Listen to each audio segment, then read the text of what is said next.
Hi everyone, I'm Dinah Liversidge. I'm really delighted to be joining you for AdminChat this week. I'm going to share my screen with you and share a short presentation which feels really topical at the moment. I wanted to ask you the question, what if returning to normal, which so many of us are doing right now, what if that's not what you really want? We're going to look at that this evening, and I hope this is a topic that you can go back over and ask yourself, what if returning to normal isn't what I really want? What do you see when you look back? When you look over your shoulder at your life pre-2020, before COVID, what do you see? Is it possible that you're looking back with what we call rose-tinted glasses? Are you fondly remembering the good bits? We all talk about how much we miss each other, and there's no denying that's true. But what bits do we choose to filter out when we look back at that reality before 2020? I wonder, were you actually living your dream? And if you were, that is fantastic news. No wonder you are absolutely determined to get back to normal, because your normal was your dream. You had created it. You'd done it. Go you. I mean, really, really go you. But I wonder how many of you watching this can say, yep, that was me, living the dream. How many of you weren't? How many of you had a job or a role or a relationship or even a circle that you mixed in that actually, when you look back with honesty, you can say, there were so many things about that I wanted to change. So in your rush to get back to normal, perhaps you're seeing things a little out of focus. And if you're admitting, no, I was not living my dream, then I have a question for you. Why are you so eager to get back to normal? What is this rush that everybody is in to get back to something that wasn't working? To get back the stress, the daily head talk about how unhappy you were, or how stressed you felt, or how undervalued you were. But somehow everybody thinks, oh, that has to have been better than what we've gone through. Well, I would ask you to challenge that conversation. I'd ask you, why are you so eager to get back? Many, many years ago, gosh, it must be, I lose track of time, I've noticed. Good thing, really. It must be 18, maybe even 20 years ago. I created a program of 3 days where you go away into a really peaceful environment. You work with a couple of coaches on some really tough and deep questions. And you come out, I'm told, with a great sense of balance, with a repurpose. And several people said to me, oh, so you created a retreat. Well, funnily enough, I called the program The Advance. And the reason I did that is I don't believe victory has ever been achieved in retreat. I don't believe we've ever won when we're going backwards. I don't actually think when we look at history, we're often very accurate. You know, they always say the history books are written by the victors, aren't they? The people who won. Well, we tend to write our history books ourselves in a very strange and quite often unreal way. You only have to look back at the memories that pop up on Facebook and say, oh, look what you shared a year ago, to realize we're very selective in the history we tell ourselves. And it's not always the good stuff. Sometimes the history we remind ourselves of are our negatives, our difficult, challenging times. But I think at the moment, many of us have created an unreality of previous normal. And somehow we're desperate to get back there. So I'd like you to take a minute, maybe even a couple of minutes, to think about these questions. I'm going to ask them, so close your eyes. Take a couple of really lovely deep breaths in through your nose and out through your mouth. No, slower than that. Come on, really get calm and quiet for a minute. Now I want you to imagine it's middle of 2018, maybe early 2019. And somebody you really respect and look up to says to you, you are going to survive a global pandemic. You're going to adapt and you're going to juggle every single aspect of your life in a new way. You're going to surprise yourself with just how well you cope in a crisis. You're going to inspire your peers and your managers. And you're going to carry burdens for others and still get through. Open your eyes. How do you feel? This person told you this. They predicted all this. And it made you feel like you could climb a mountain. It made you feel like there were boulders under your feet, as we sing in that wonderful song, Giant. You are that giant. You did that. Look at you. How magnificent have you been in the last 12 months? Yes, I include those moments of snot bubble crying, you know, the type that you don't think's ever going to end. All of that had to be part of your survival. I include those moments of desperate self-doubt, of isolation and loneliness, of real fear for those you loved and for yourself. And look at you. You juggled every aspect of your life and lots of other people's. And you got through. And yet still, you're afraid. What are you really afraid of?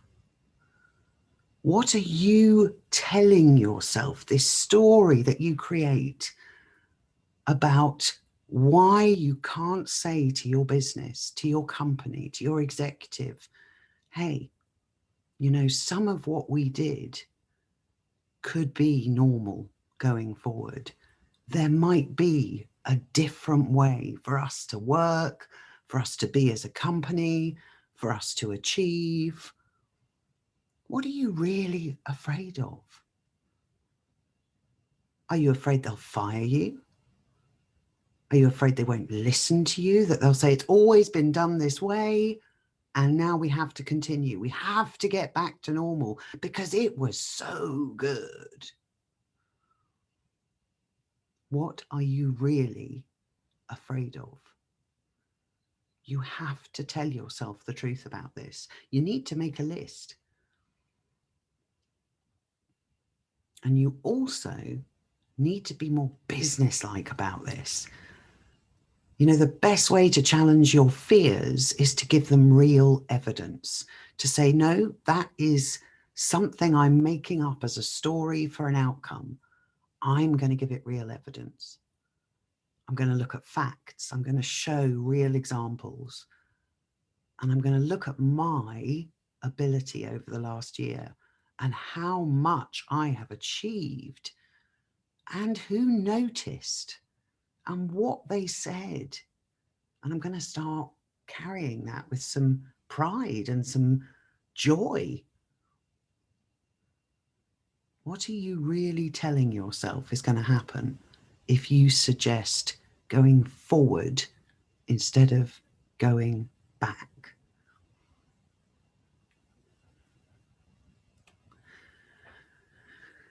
If you want this to be different, if you really believe that going forward, and I do believe, and if you believe too that going forward there can be a different way, that we don't have to return, we can evolve and move forward and learn from the experiences, then you have to present a business case. You have to behave like your executive would behave when an opportunity comes up, and say to the business that you work in, look, I've done my homework. These are my suggestions and this is why. And these are the things I suggest you do to put that together. So the first of those is that you need to let the company know what's in it for them, because that's what they care about more than anything else. I don't care who they are, what they do, how wonderfully ethical and supportive they've been.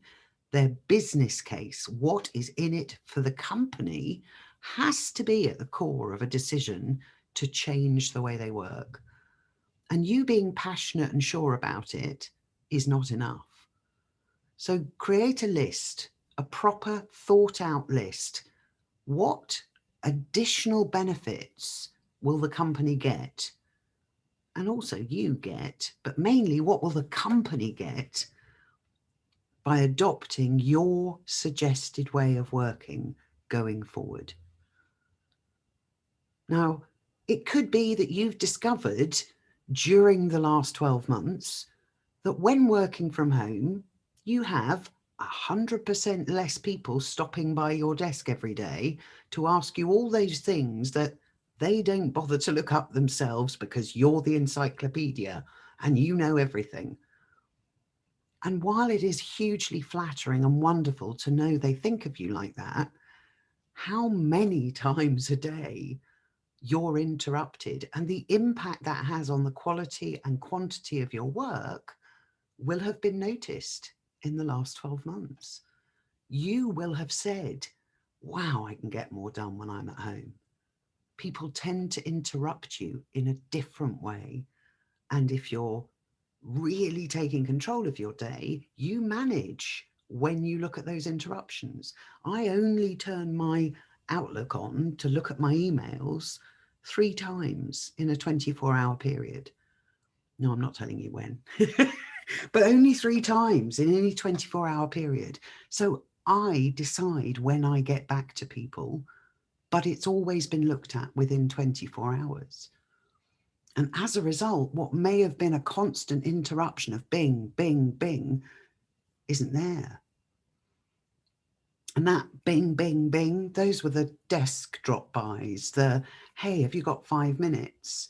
The people who noticed you whilst you were wandering off to do a particular job and thought, oh, they've clearly got time on their hands. They're not at their desk. I shall take that time up. Isn't it amazing how much more you got done? So show them the proof of that. Now, if you start thinking, oh my goodness, I'm going to talk myself out of a job because I can do it in fewer hours, absolutely not the case. You know, there are countries at the moment looking at 3 and 4 working day weeks, and they're doing that partly, largely influenced by what's happened in the last 12 months. They've realized their staff are more efficient, make fewer mistakes, enjoy their work more, and happy staff result in those things. And of course, it means their staff stay with them. They're more loyal. They feel more looked after and supported. And they've done this because they've realized these people can get their work done much more efficiently working from home. They don't need to be working 5, 6, sometimes 7 days a week. They certainly don't need to be doing 12, 14, 20-hour days. And that's not going to deprive you of a job. What it may do is give you more available time for other things, like your family, like more learning, like learning a brand new skill. We live what we call a portfolio lifestyle. I have 3, actually 4 different businesses, each of which only takes up a proportion of my time. And I decide what proportion. Then you need to have answers to the questions that you know they're going to ask. You already know, because that's the story you keep telling yourself. They're going to say no because they will tell me that. They're going to say this doesn't work because. Now, the last 12 months have proved most of those objections are not valid. What you need to do is show them that without saying, see, I told you, because that never works out well, but instead saying, I know you have concerns and I've given them really, really good consideration. And here's my answers to those. I used to have a manager who said, don't come to me with your problems. Come to me when you've got the solution to your problems. And initially, I just used to think, gosh, aren't you unapproachable? But what I actually got to learn was, wow, don't you have faith in me? Aren't you empowering me to go away and say, we have a problem. I am empowered to solve it. Hey, boss, we had this difficulty. This is how I dealt with it. Great job. So show them the answers of those anticipated questions.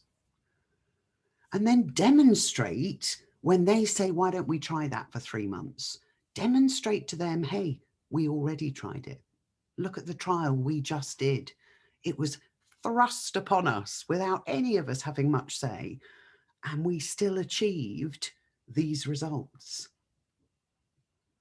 So we've done a trial period. We know where it goes. We know what the possibilities are. We've overcome the initial challenges. Sure, there may have been aspects of it that we would like to adapt.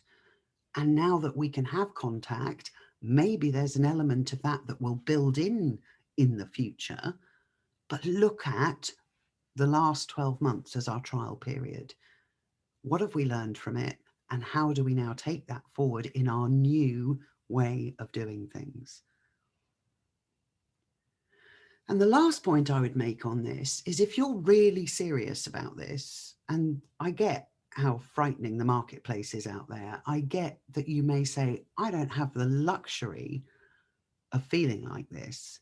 But if this really matters to you, and if you can reconnect with that moment of, hey, someone believed I would get through it and I got through it. I can be this passionate about going forward and not backwards. Then be prepared to say, when someone says, no, we're just not doing that, to say, actually, this is really important for my future in the company. I'm lucky enough to work with some amazing executive assistants, coaching them. And obviously, without breaking any confidentials on who, somebody that I've been working with for a few years said to me at the start of COVID how difficult they were initially finding working from home, how isolating it was. And we looked at different ways for them to adapt, and gradually they began to really enjoy their role. In fact, they enjoyed it more than they had done previously. And about 8 months into the pandemic, they took an enormous decision and moved to another part of the UK, a very, very long way from their head office. You couldn't commute. You might go for a monthly team meeting, but that would be about it. You certainly couldn't go in every day. Did that person meet initially with some, not sure, might not work for us? Of course. But they said, hey, we're in a situation we're never going to be in again. Worst case scenario, I'll move back or I'll find a different job. But while I can't be in the office anyway, why don't we try this? And I know they are now starting to live their dream because they took that big plunge and went, do you know what? It's so important to my future in the company that you let me do this. And the company said, let's give it a go. And it's working for everyone because this person is all they were and more now because of living the life they want to live, being in a beautiful place, having time with family, with beautiful dogs for long walks, and still not just getting the job they were doing, but actually got a promotion during that time and now doing a more demanding role. So be prepared to say, this really is important to me and my future with the company. I'd love you to stop the rush back to normal. And one of the real reasons I'd love you to do this is personal for me. You know, that's a picture of me. Yes, my hair was that color and that length before lockdown. It's really personal for me. I live in the most incredibly beautiful place. It's unimaginably beautiful. There are mountains and trees all around us. We hear birdsong that is varied and gorgeous. It's glorious. The village that we live in warmly welcomed us. I have friends here that I truly treasure. And we did that because I had a really, really serious issue in my life. I had a series of heart attacks. I ended up having 19 hours of heart surgery. And despite a quadruple heart bypass, being told, go home and put your affairs in order, they did not expect me to do well. I had been working like I had something to prove. And I had done that most of my life. Don't get me wrong, I have no regrets in my life. I've lived an incredible life. And I told myself stories about why I couldn't change it. So for, gosh, well, my husband and I have been together since we were teenagers, and we had always said, one day we're going to change all of this. One day we're going to live a different lifestyle, decide the hours we work, move to the countryside and live amongst the trees. And when I woke up from my surgery, John said to me, hey, babe, it's one day. And within 4 months of my heart surgery, we had found this incredible place to live. Because I knew if I went back to my normal, if I went back to my 90-hour non-stop trying to please everybody week, well, I wouldn't be here.